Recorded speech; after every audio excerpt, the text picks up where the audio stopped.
Gilgamesh the King. The figure of Gilgamesh at the heart of the Epic of Gilgamesh was a real person, was a historical figure, or at least that's the theory. In that way, the Epic of Gilgamesh and the mythology of this character are a lot like the legend of King Arthur and the Round Table.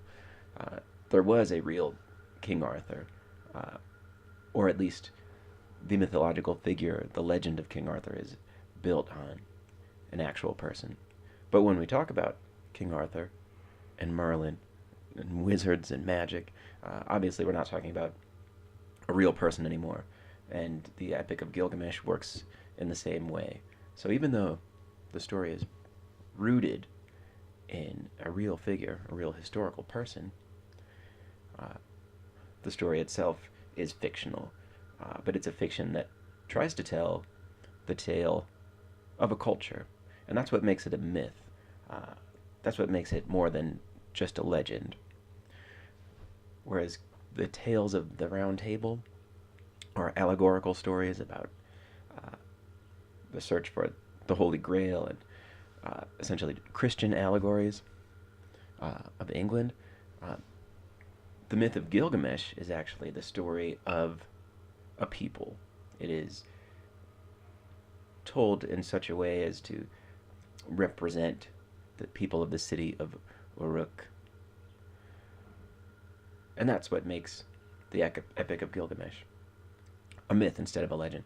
It's trying to do more than present an adventure and an allegory. Instead, it's trying to communicate the identity of a culture and to present a worldview and a sense of the cosmic origins of that culture, trying to situate the people of Uruk in the world.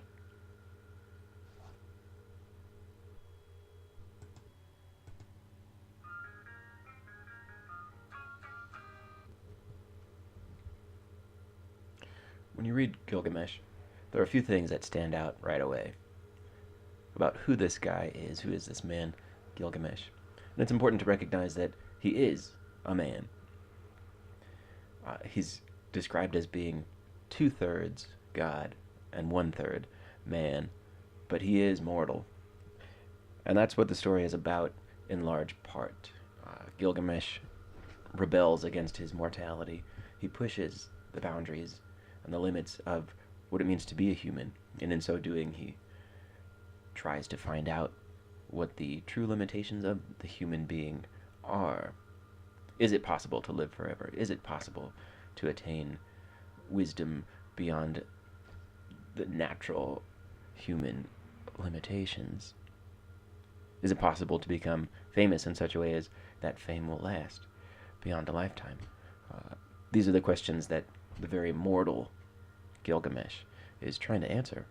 And he succeeds in answering those questions. But that doesn't mean that he finds eternal life.